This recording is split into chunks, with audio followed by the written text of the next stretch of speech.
मकर संक्रांति का शुभ मुहूर्त कब है, आइए जानते हैं।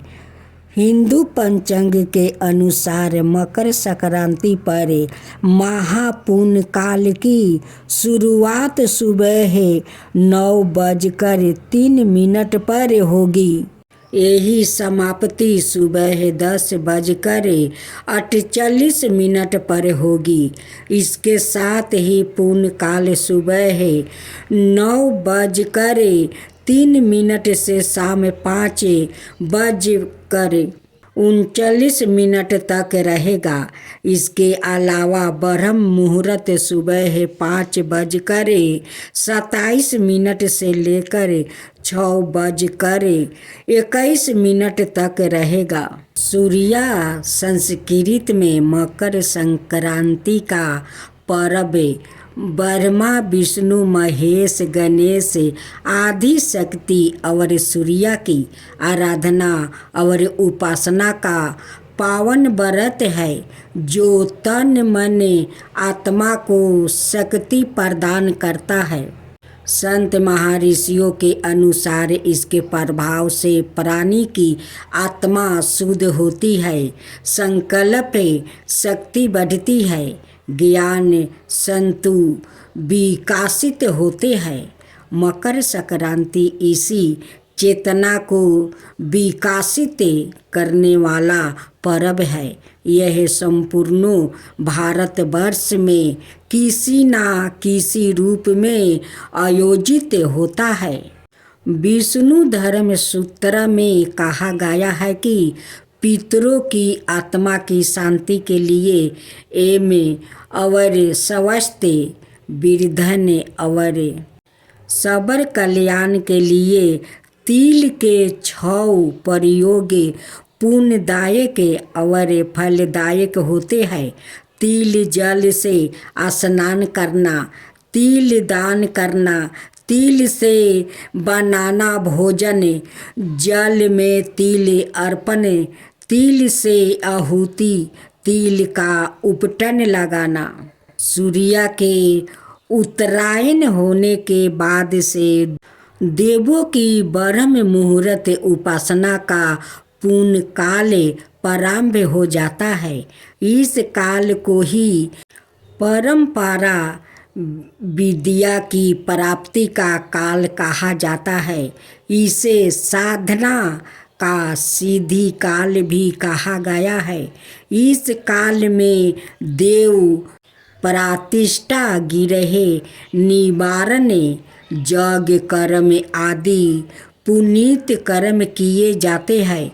मकर संक्रांति के दिन पर्व से ही व्रत उपास में रहकर योग्य पात्र को दान देना चाहिए। रामायण काल से भारतीय संस्कृति में दैनिक सूर्य पूजा का प्रचलन चला आ रहा है। राम कथा में मर्यादा पुरुषोत्तम में श्री राम द्वारा नृत्य सूर्य पूजा का उल्लेख मिलता है। राजा भागीरथ सूर्यवंशी थे, जिन्होंने भागीरथ तप साधना के परिणाम स्वरूप पाप नाशनी गंगा को पृथ्वी पर लाकर अपने पूर्वजों को मोक्ष प्रदान करवाया था।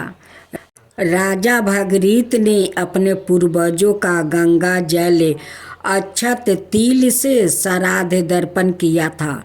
तब से माघ मकर संक्रांति स्नान और मकर संक्रांति श्राद्ध दर्पण की प्रथा आज तक प्रचलित है।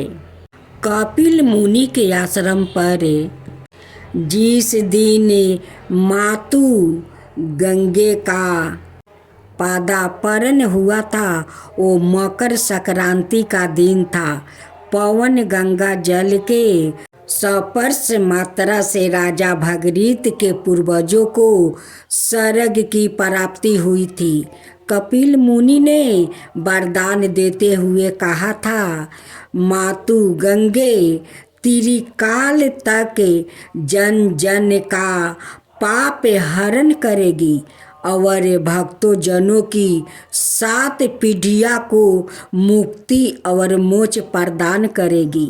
गंगा जल का स्पर्श पाना, स्नान और दर्शन सभी पुण्यदायक फल प्रदान करेंगे।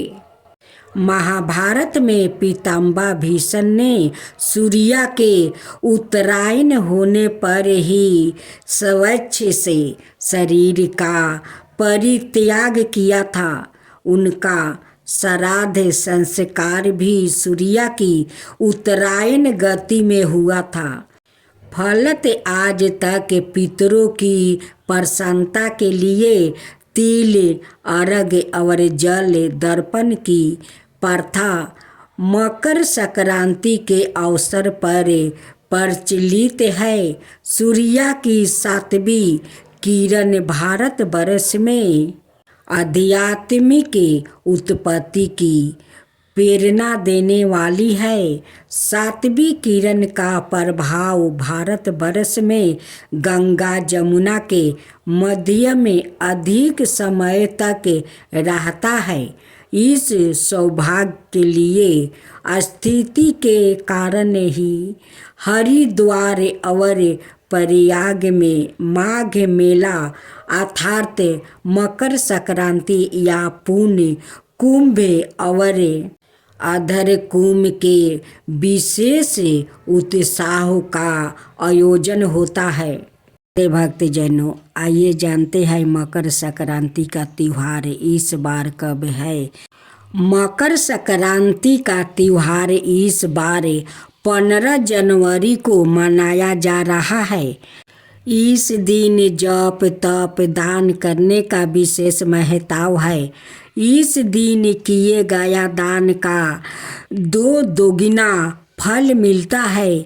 ज्योतिषी शास्त्र के अनुसार मकर संक्रांति के दिन सूर्य शनि देव के घर आते हैं।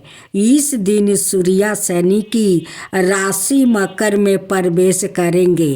आपको बता दे कि पहले शनि देव की राशि कुंभ थी, लेकिन जब सूर्य देव शनि देव से प्रसन्न हुए तो उन्होंने उन्हें एक और राशि यानी मकर राशि प्रदान कर दी। मकर संक्रांति के दिन सूर्य देव और शनि की कथा पढ़ने से आप शनि दोष से काफ़ी हद तक राहत पा सकते हैं। तो आइए जानते हैं मकर संक्रांति की कथा। पौराणिक कथाओं के अनुसार सूर्य देव और शनि देव में अच्छे संबंध नहीं थे।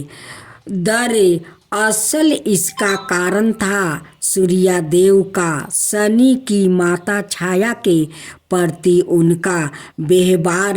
दरअसल शनि देव का रंग काला होने के कारण सूर्य देव ने उन्हें जन्म के दौरान कहा था कि ऐसा पुत्र मेरा नहीं हो सकता। इसके बाद से सूर्य देव ने शनि देव और उनकी माता छाया को अलग कर दिया था। जिस घर में वो रहते थे उसका नाम कुंभ था। सूर्य देव को मिला श्राप। सूर्य देव के ऐसे व्यवहार से क्रोधित होकर छाया ने उन्हें श्राप दे दिया था। माता छाया ने सूर्य देव को कुष्ठ रोग का श्राप दिया था, जिससे क्रोधित होकर सूर्य देव ने छाया और शनि देव का घर जलाकर राख कर दिया था। सूर्य देव के पुत्र यम ने सूर्य देव को उस श्राप से मुक्ति किया था। साथ ही उनके सामने मांग रखी थी कि वो उनकी माता यानी छाया के साथ अपने व्यवहार में बदलाव लाए। इसके बाद सूर्या देव छाया और शनि देव से मिलने के लिए उनके घर पहुँचे थे। जब सूर्या देव वहाँ पहुँचे तो उन्होंने देखा कि वहाँ कुछ भी नहीं था, सब कुछ जल कर बर्बाद हो गया था। इसके बाद शनि देव ने काले तिल से अपने पिता का स्वागत किया था। शनि देव के ऐसे व्यवहार से प्रसन्न होकर सूर्या देव ने उस दिन उन्हें नया घर दिया जिसका नाम था मकर। इसके बाद से ही शनि देव 2 राशियों कुंभ और मकर के स्वामी हो गया। शनि देव के इस व्यवहार से प्रसन्न होकर सूर्या देव ने उन्हें यह भी कहा कि जब भी वो मकर संक्रांति के मौके पर उनके घर आएंगे तो उनका घर धन धन से भर जाएगा, उनके पास किसी भी वस्तु की कमी नहीं रहेगी। साथ ही यह भी कहा कि इस दिन जो लोग भी मकर संक्रांति के मौके पर मुझे काले तिल अर्पित करेंगे उनके जीवन में सुख समृद्धि आएगी। इसलिए मकर संक्रांति के मौके पर सूर्या देव की पूजा में काले तिल का इस्तेमाल करने से व्याकित के घर में धन धनाय की कोई कमी नहीं रहती है। शनि 17 जनवरी को राशि परिवर्तन करते हुए मकर से कुंभ राशि में प्रवेश करने जा रहे हैं। करीब 30 साल बाद शनि अपनी मूल त्रिकोण राशि कुंभ में प्रवेश करेंगे। शनि के कुंभ राशि में गोचर से 5 राशियों पर शनि का प्रतिकूल प्रभाव शुरू हो जाएगा। इस गोचर के बाद 3 राशियों की 7.5 और 2 राशियों पर शनि की ढाई लग जाएगी, जबकि मिथुन राशि के लिए शनि नम भाव में होकर ढाई से इन्हें मुक्ति देंगे, लेकिन अभी भी इनका भाग्य भाव को प्रभावित करेंगे। आइए जानते हैं शनि कुंभ राशि में आने पर इन राशियों पर कैसा प्रभाव रहेगा।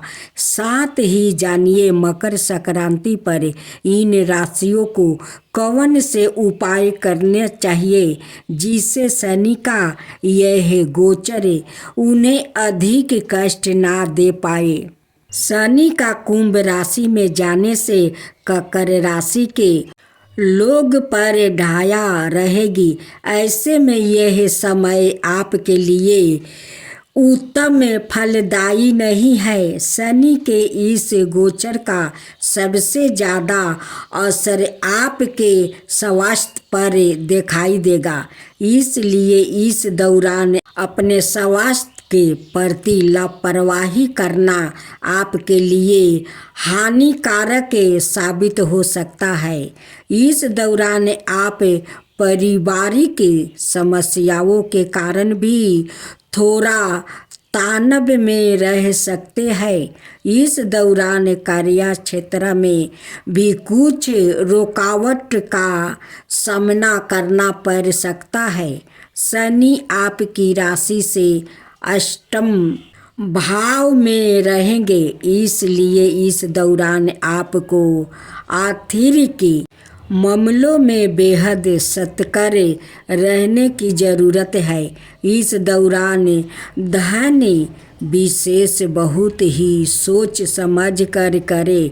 इस दौरान आप अतिरिक्त संकट का सामना करना पड़ सकता है। अपने बजट का ध्यान रखते हुए खर्च करें, वरना आपको उधार भी लेना पड़ सकता है।